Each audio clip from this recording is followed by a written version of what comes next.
Olá, meninos e meninas, vamos estudar o Livro dos Espíritos, a terceira parte do nosso estudo de hoje, do livro segundo, O Mundo Espírita ou dos Espíritos, onde estamos estudando o capítulo 5, Considerações sobre a Pluralidade das Existências. Estamos na questão 222, que é extensa, são considerações do próprio codificador a respeito da pluralidade das existências. Nós então continuaremos essas considerações racionais aí. Ele faz algumas comparações aqui, por exemplo. Se nós pegássemos como exemplo uma fortuna material, né, no mundo material, e falássemos assim: olha, você, se trabalhar com bastante afinco durante 1 minuto, poderá ter essa fortuna para a eternidade. A pessoa fala: claro, trabalho 1 minuto, 1 hora, um dia, né, para ter isso, essa tranquilidade. Então, ele fala: o que é a existência terrena diante da eternidade? 1 minuto, 1 segundo? Ou seja, se nós trabalharmos direito, nós teremos recompensas futuras. Lógico que é um processo gradativo, né? Mas teremos recompensas futuras. Tudo que colheremos no futuro é fruto daquilo que estamos fazendo. Aí ele dá um outro exemplo. Se dois empresários, né, tivessem ali cada um funcionário. Então, um funcionário agiu mal e um empresário falou: olha, você está demitido, não quero mais saber de você aqui. O outro funcionário que agiu mal, né, o outro empresário agiu diferente. Falou: olha, você agiu mal, então você vai trabalhar para me compensar essa falha aqui, né, e poderá continuar. Qual foi mais humano, né? Teve mais senso de bondade e justiça? O segundo. Falou assim: um ser humano pode fazer isso, por que imaginar que Deus não faria isso? Não daria outras oportunidades àqueles que erraram, né? Ele faz uma comparação também com a frase, né, dita por um filósofo: se Deus não existisse, seria necessário inventá-lo para a felicidade do gênero humano.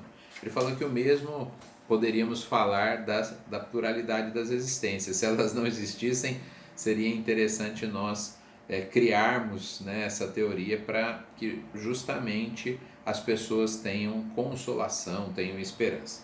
Mas continuemos falando sobre a existência dessa pluralidade, fazendo dessa teoria, né, que não é uma teoria, e sim um fato de termos múltiplas existências. Na continuidade, vamos pensar assim: admitindo, de acordo com a crença vulgar, que a alma nasce com o corpo, ou o que dá no mesmo, que antes da encarnação só tinha faculdades negativas, formulamos as seguintes questões, né? Por que a alma revela aptidões tão diversas e independentes das ideias adquiridas na educação? Isso é comum, né? Se nós vermos uma mesma família que dá educação semelhante ali para vários filhos, e como eles saem completamente diferentes. Eu, como professor, né, a aula é a mesma, e aí você tem lá uma prova que a pessoa tem um ótimo desempenho, tira 10, e uma prova que a pessoa entrega em branco lá e tira 0. Ou seja, cada um faz o uso daquilo que lhe é oferecido da forma que deseja, né? De onde que vêm as habilidades, né, anormais aí de certas crianças? De onde vêm as ideias inatas e intuitivas, né, que nós já estudamos na aula de hoje, inclusive? De onde vêm impulsos precoces também na infância, de virtudes e de defeitos também, né? Me lembro de um filme com aquele ator Macaulay Culkin que fez Esqueceram de Mim, filme que me impressionou muito, que chama O Anjo Malvado, ou O Anjo Malvado, e que mostrava, né, uma criança com extrema perversidade. Então, da onde vêm essas características, né?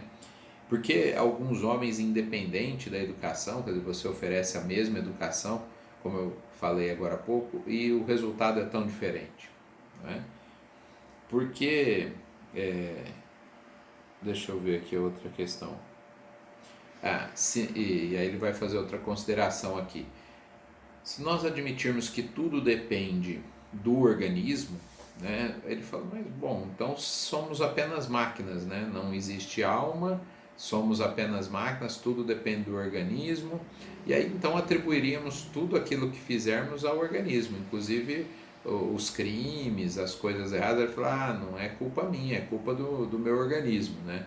Então, se nós não admitirmos que trazemos bagagem de vidas anteriores, eu gosto muito de falar sobre o tema educação espírita, né? E falamos sempre que o fato de admitirmos que temos conteúdos anteriores faz com que a educação na visão espírita seja bem diferente dos outros modelos educacionais. Se não admitirmos isso, várias coisas ficam sem explicação, né? Aí, olha que interessante isso, né? Para a doutrina espírita não há muitas espécies de homens, mas apenas homens, seres humanos, cujos espíritos são mais ou menos atrasados, mas sempre suscetíveis de progredir, né? Isso não é mais conforme a ideia da justiça divina? Ou seja, todos somos espíritos criados simples e ignorantes da mesma forma e todos estamos progredindo. Alguns numa fase anterior, outros numa outra fase, mas todos vamos progredir. Qual uma escola, né? Que a gente tem da educação infantil lá até o ensino médio, cada um na sua fase de desenvolvimento. Não é que um é inferior, outro é superior, só estão em fases diferentes de desenvolvimento. Existe uma outra doutrina que explica todas essas questões que nós colocamos, que não a doutrina das vidas sucessivas, das encarnações sucessivas? Não há, não é? Não há lógica em imaginarmos tantas diferenças sociais, físicas, pessoas que nascem com doenças graves, se nós não admitirmos que há uma causa pregressa para isso, né? Aí ele faz uma consideração, fala, mas a igreja não admite a reencarnação. Ele falou, olha, a igreja também não admitia que a Terra era redonda, a igreja não admitia que ela girava em torno do Sol, e que com o passar do tempo, né, foi tendo que admitir. Achava que tudo tinha sido criado em 6 dias, depois as comprovações, né, sobre os bilhões de anos da Terra e tudo mais, foi fazendo com que a igreja admitisse. Então ele diz, com o passar do tempo a igreja também admitirá a reencarnação. E diz que ela está em perfeita consonância com a moral do Cristo, não é? E dá como exemplo aqui 2 passagens evangélicas. Uma passagem, quando depois da transfiguração, né, do Monte Tabor, que eu vou até ler aqui como que Jesus responde. Os discípulos perguntam, por que dizem, pois, os escribas que é necessário que Elias venha primeiro? E Jesus respondendo lhes disse, em verdade Elias virá primeiro e restabelecerá todas as coisas. Mas eu vos declaro que Elias já veio e eles não o conheceram. Antes o fizeram sofrer tudo quanto quiseram. Assim também eles farão morrer ao Filho do Homem. Então entenderam os discípulos que era de João Batista que lhes havia falado. Ou seja, Jesus falou claramente, olha, Elias já veio, reencarnou como João Batista. E eles não reconheceram, né, e fizeram ele sofrer como vão fazer comigo também.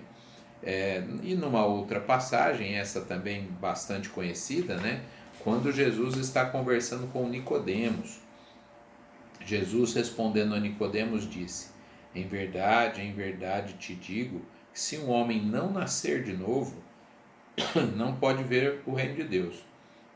Nicodemos lhe disse, como pode um homem nascer quando está velho? Pode ele entrar de novo no ventre de sua mãe e nascer uma segunda vez?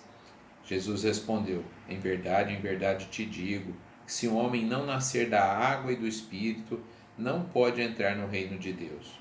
O que é nascido da carne é carne, e o que é nascido do Espírito é Espírito. Não te maravilhes de eu te haver dito, necessário vos é nascer de novo. Então Jesus falou aqui claramente sobre a reencarnação para os discípulos, falou claramente sobre a reencarnação também para Nicodemos.